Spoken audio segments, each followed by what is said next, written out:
Morphine, when you got Philip Larkin. Hello, I'm Samuel Durham, and this is a brand new tag for my fellow booktubers.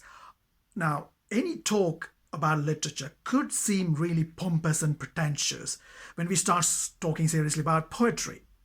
But I really do think that poetry can have a healing effect. A great poem can have a rejuvenating effect on you. Robert Frost said, a poem is a momentary stay against confusion.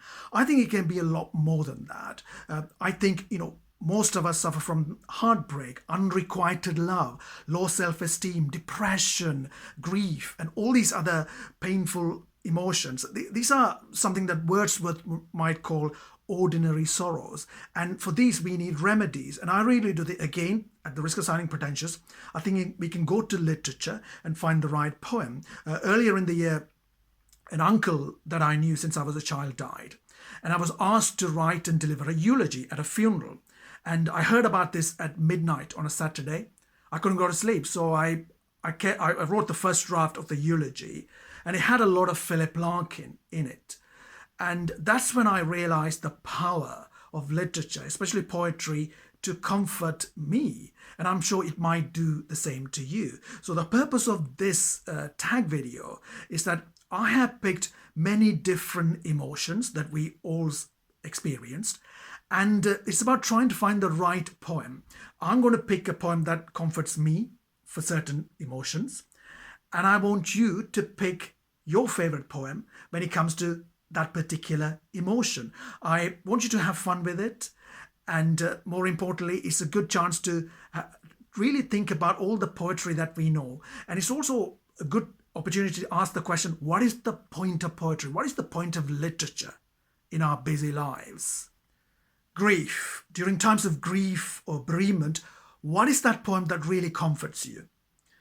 For me, I love Christina Rossetti's Remember. That's short, powerful. Another poem that still moves me is W.H. Auden's Stop All the Clocks, Cut Off the Telephone. I first came across that poem, like a lot of people of my generation, when we were watching Four Weddings and a Funeral, that really funny movie with Hugh Grant. A poem that means a lot after having read it over 100 times is An Arundel Tomb by Philip Larkin. Now, death can be an obsession for a lot of poets. Tennyson, Hart Crane, D.H. Lawrence, they all dealt with it. But grief is something else. It's about what do we do after someone has died, obviously, but it's about how can we bring meaning to that. And what the thing I love about An Arundel Tomb is that usually with other poems of grief, what the poet does is revisit that pain. What Philip Larkin has done with An Arundel Tomb is that he has told a story, and near the end there's this amazing servant stanza which made me think a lot even now. Larkin composed this poem after being inspired by a visit to Chichester Cathedral in Sussex, and he saw this marble monuments of a couple, the Earl and his wife from the 14th century, and he composed this great poem. And right at the end, there's this great line which has become a cliche in funerals and eulogies, which is, what will survive of us is love. What will survive of us is love. Sir Christopher Ricks, who's a good reader of Larkin, another poet, he said that when you put the emphasis on survive, what will survive of us is love, it has a classical formal feel. But when you put the emphasis on the word us, it becomes a romantic poem. That's what I used to think a lot, but I changed my mind about it. I think the poem can be about the legacy of relationships, the legacy of love that a person leaves behind after he or she dies, or after the love has died. So you don't have to die. It's about what we leave behind. It's the memory that we leave for other people. That's the greatest gift that we can give to somebody else, and that's the greatest gift that we can get from other people. So in grief, I really do think that An Arundel Tomb can be really powerful. Being in love should be a joyful experience, but it can't always be that. Robert Graves has a poem called Symptoms of Love, where he describes the horror, the agonies of just being in love. And I can relate to that, especially when I was younger. But so I was wondering, what is that poem that captures your mood when you're in love, but it does seem painful? For me, my favorite poem for this emotion is called Without You by Adrian Henry. It's a long poem, but it's simply structured, and it uses the phrase without you and then comes up with a sentence, and it goes on, and it's just amazing. Even though I've read it so many times, it's still powerful. It's a bit like that Mariah Carey cover version of Without You, or U2, that U2 song With or Without You as well. It's in some ways, poets and songwriters have gone here before, but what I love about is the simplicity of it. Also, it brings Adrian Henry's northern roots here. Without you, every morning would be like going back to work after a holiday. That line instantly gets people hooked. I think it got me. And then the poem repeats the phrase "without you," and it's a powerful building up of emotions. And through repetition, we get that effect of the power of being in love. And unrequited love, oh, the agony, the pain, oh, the horror of unrequited love. I love her, she doesn't love me. You experience this, right? Don't lie to me. We all have. So what is that poem that comforts you when you experience this horrible emotion? I like this poem called I Liked You Better by A. Houseman. And this was published after he died, because at that time he couldn't really reveal that he was gay. And then I also like a poem called Never Give a Whole Heart by Yeats. That's the poem that I got memorized. That poem, interestingly, is similar to something that Blake had written. But the one that I really love is by Caroline Duffy, called Warming Her Pearls. It comes from a collection called Selling Manhattan. And what I really love about it is that it tells a story about a servant girl and her love for her mistress. And the last line is simple, but it's really moving, and I get that emotion. So I was wondering, how do you console yourself? There are lots of songs. This is another topic that had preoccupied many poets throughout this. So being in love is painful. Unrequited love is agony. But you did have a relationship, and that has ended, died. This is the heartbreak. How do you console yourself? How do you comfort myself?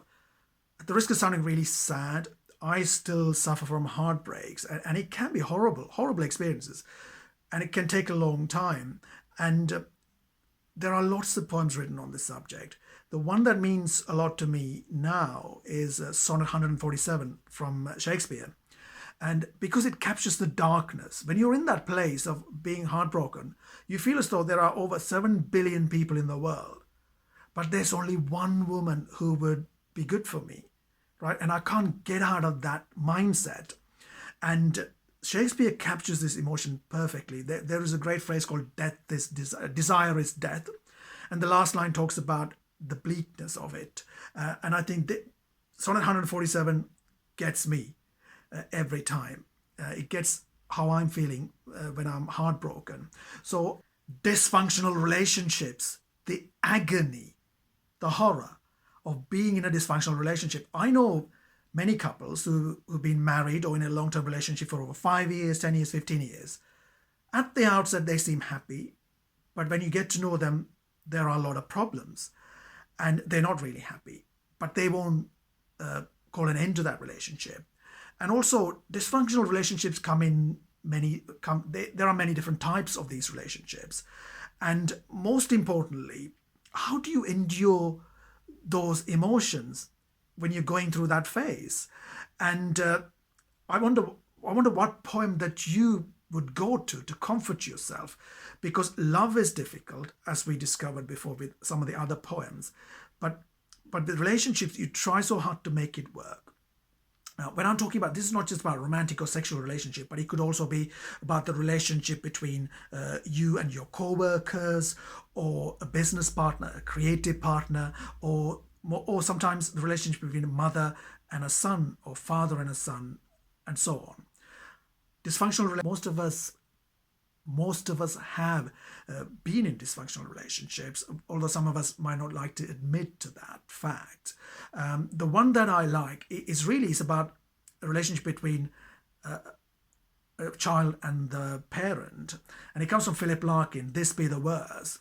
And I love it. It's funny. YouTube has tightened their regulations now this year, so we're not supposed to say the F word, but with over 27 million channels, not all of us get penalized. But this is why I don't want to recite the first line, but the last line, the last stanza is amazing.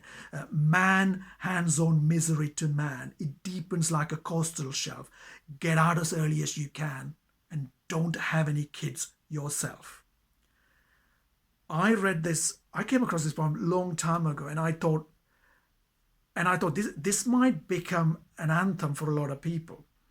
And I read many interviews with Dan Brown where he talks a lot about the dangers of overpopulation. So he was doing that even before he wrote Inferno.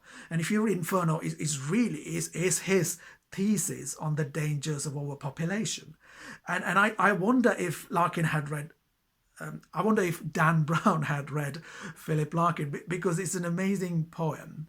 And it makes you somehow see parental relationships in a more light-hearted way. The dark night of the soul. If you're a creative person, let's say you're a poet, a playwright, a novelist or a screenwriter or a video maker, a YouTube content creator, as creative people, it's inevitable we would experience many dark nights of the soul. Every now and again, I think, who's going to read this play? Who's going to watch this play? Or who's going to read this novel that I'm writing? Who cares? I mean, everything that I write is terrible. It's that feeling. No, I will never make it.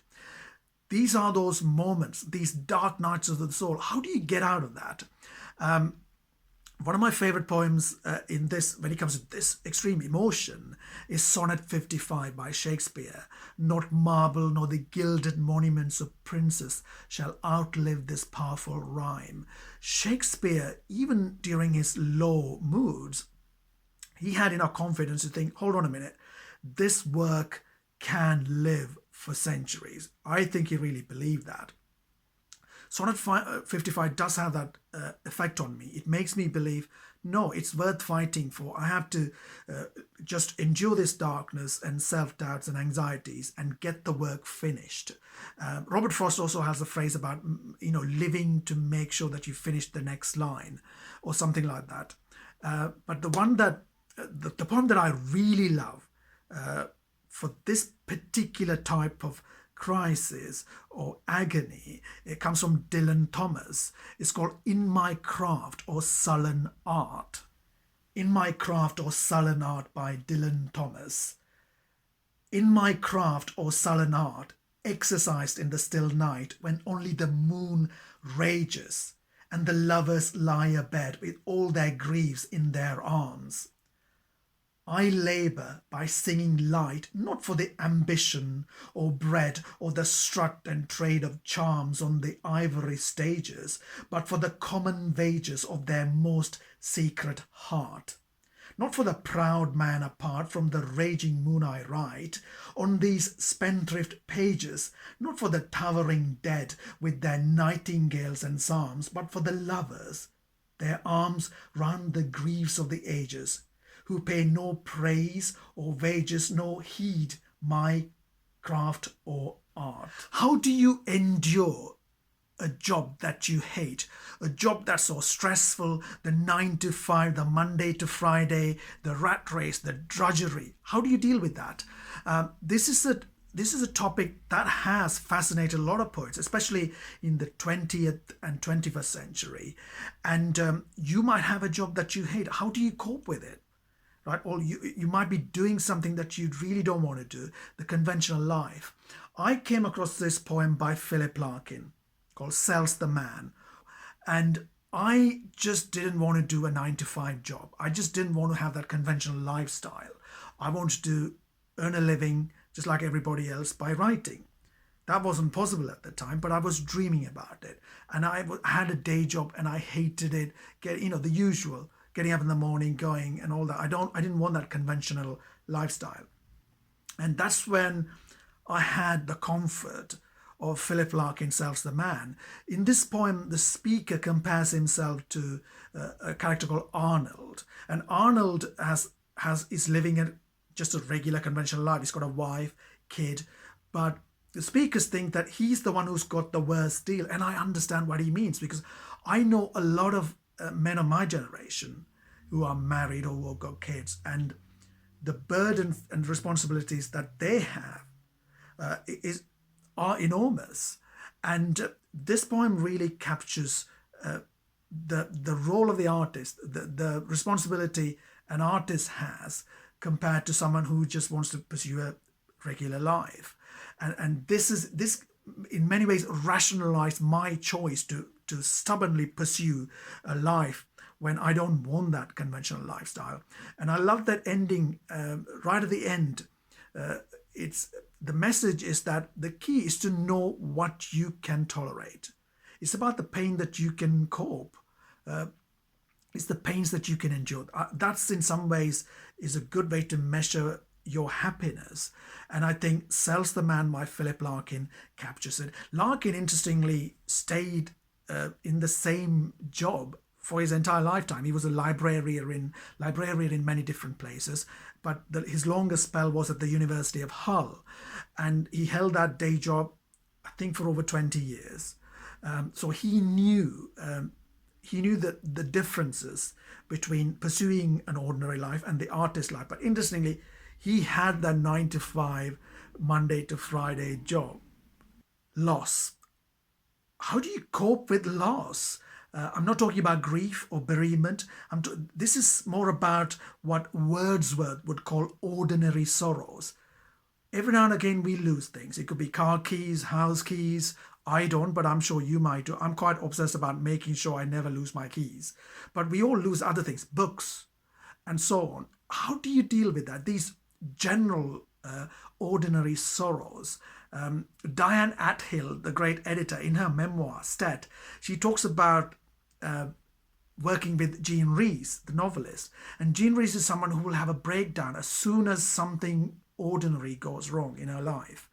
But in my case, sometimes I find that a poem can really give me some calmness whenever I just can't find something. I know that sounds pretentious and silly. So you might have a poem that to do with the general feeling of losing something. What is that? For me, it's a great poem by a great poet. One Art by Elizabeth Bishop. The art of losing is hard to master, it starts. And it takes you on so many emotions, and you can picture different things like continents and rivers and mansions, and you can lose everything. But the key is to hold on to yourself. I wonder what you think of Elizabeth Bishop. If you haven't read her, try reading some of her poems. What is that one poem that comforts you when you lose something or someone? Fear of death. How do you deal with that? Now, you might say, hold on a minute, I'm too young to worry about death. Well, I don't think so. Death affects all of us. Saul Bellow came up with this great phrase called early death awareness syndrome. So even when he was younger, he was so conscious or obsessed about dying or the prospect of dying. And this is something that I think about a lot, because I spent the first 13 years of my life living in a remote part of a third world country that was torn apart by civil war. I saw a lot of people die. So obviously I think about death a lot. But earlier in the year, my uncle died. And that then made me think more about my own death. And I think at times like this, there were many poems that I found that comforted me and consoled me. I was wondering if you think about death a lot.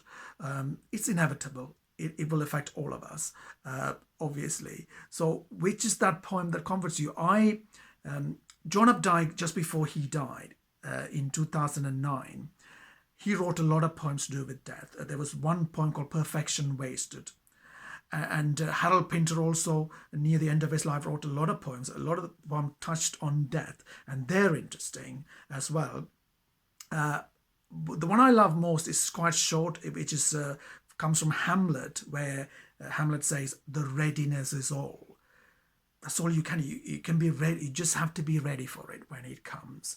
But then Dylan Thomas has also written a lot about death, especially "Do not go gently into that night. Rage, rage against the dying of the light." I love that poem. That's another one that helps me through my dark nights of the soul. As a poem that I think captures everything about my fears of dying or death. It comes from D.H. Lawrence. Lawrence was somebody who died younger. He somehow knew that might happen. So one of the things I love about D.H. Lawrence is that amazing, prolific work rate.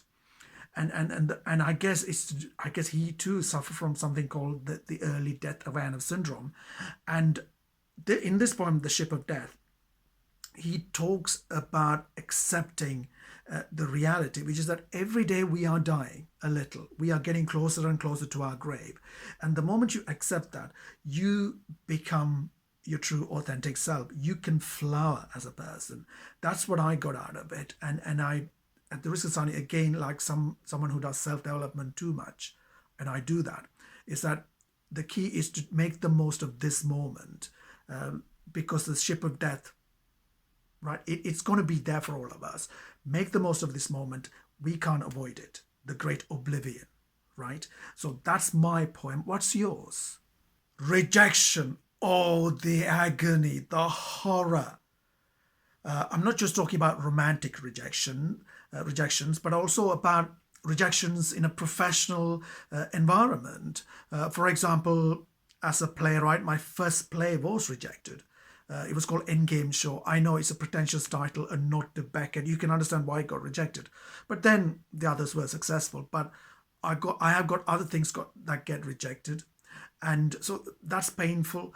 And any creative person has to go through that process. And I'm sure in the future I'll experience lots more rejections. But with each of that pain, it becomes easier. But the one I want you to focus on is romantic rejection. I know we talked about heartbreak.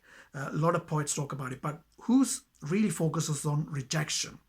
What is that one poem that helps you when you feel rejected? Again, if you're one of those people who've been lucky, who never had to have experienced romantic rejection, focus on being rejected or having some of your, I don't know, a novel or a poem, something being rejected by somebody. How does that feel? How do you cope with it? My favorite poem is from Sir Derek Walcott. It's called Love After Love. I love the simplicity of it. Just like Philip Larkin and Elizabeth Bishop and Joe Berryman, Walcott had a style which was easy to understand. And in this poem, it's about defiance. Usually poems to do with rejection focuses on the person who rejected, or it can be about revenge, but not this one. This is about self-love. It's about finding yourself. Sweet are the uses of adversity, says Shakespeare in As You Like It. And this poem is in some ways is another way of looking at rejection. And I just love the whole poem. I reread it sometimes, even when I don't need to. Amazing poem. Just listen to the words. If you're not familiar with the Sir Derek Walcott, look up his work. And more importantly, he won the Nobel Prize for Literature. Read that speech. The transcript is there online. Brilliantly written. And there are lots of interviews with Sir Derek Walcott on YouTube. Watch it, because he's a great technician. He's also a good playwright as well. So Love After Love by Sir Derek Walcott. The time will come when, with elation, you will greet yourself arriving at your own door, in your own mirror, and each will smile at the other's welcome and say, "Sit here, eat." You will love again the stranger who was yourself. Give wine, give bread, give back your heart to itself, to the stranger who has loved you all your life, whom you ignored for another, who knows you by heart. Take down the love letters from the bookshelf, the photographs, the desperate notes. Peel your own image from your mirror. Sit. Feast on your life. Love After Love by Sir Derek Walcott. Depression. Are there any poems that helps you comfort yourself when you're feeling low? Back in the time of Tennyson and Coleridge, they might not have used the word depression. The correct word would have been melancholy, the darkness, or what Churchill would have called the black dog. And so when you're experiencing those moments of crisis or unhappiness, do you go to literature for help? What are the poems that you use? Now, interestingly enough, research shows that the group of people who suffer the most from depression or mental health problems are those who are creative, the artists. And even within that demographic, there is one group of people who suffer the most from depression and other types of mental illnesses, and that's the poets. And it's not surprising that there are literature is littered with the deaths of so many great poets: Hart Crane, Sylvia Plath, and John Berryman, that I'm going to talk about in a few seconds. So there are many poems that deal with depression that can be comforting and consoling. I particularly like a poem by Anne Sexton called The Fury of the Rainstorms. I think this is a beautiful poem. Robert Frost has also got an amazing poem called Acquainted with the Night. But the one that I love the most for its simplicity and brevity comes from John Berryman, called He Resigns. And that captures the darkness, the sense that everything has ended. You feeling that life is not worth living. John Berryman captured that. John Berryman, interestingly, led a life that can be stereotypical of many poets, especially many male poets. He wanted fame badly. He did teach, but never really found happiness. And his success came late, and he was an alcoholic. Saul Bellow said that John Berryman suffered from what he calls the agonies of delay, or the iconography came late. If you're not familiar with the work of John Berryman, again, he's another poet that's worth reading. There are a few interviews with him on YouTube, and where he comes across as quite demonic or possessed, and it's interesting. And John Berryman, interestingly, killed himself by throwing himself off a bridge. And his life has been tragic, but this poem captures the moment, or what it feels like to feel as though nothing, life is not worth living. You lost what it's like to feel the pleasures and joys of what life can bring. And so John Berryman has written other poems on this subject as well, but I pick He Resigns. What is your poem that really captures the mood, the low mood, the melancholy? Poetry matters. Great literature matters. If you got this far, you obviously don't think that most of the things I say are pretentious or pompous. You might still think that. What I hope that this tag video has done is to get you to think of all the poems that you know and love in different categories to do with emotions, especially agonies and aches and heartbreaks and so on. Now, at the end of this video, I'm going to mention a few names or channels. If you get tagged, I hope you have fun making those videos. If I don't mention your name, doesn't matter. Consider yourselves tagged and have fun. Go and do it. Thank you for subscribing. Now, if you're one of those people who still haven't subscribed, I like to think that I give you value in terms of education, inspiration, entertainment, and there'll be more videos to do with poetry and other areas of literature. So do please subscribe to my channel, click a like, and leave a comment. And thank you for watching.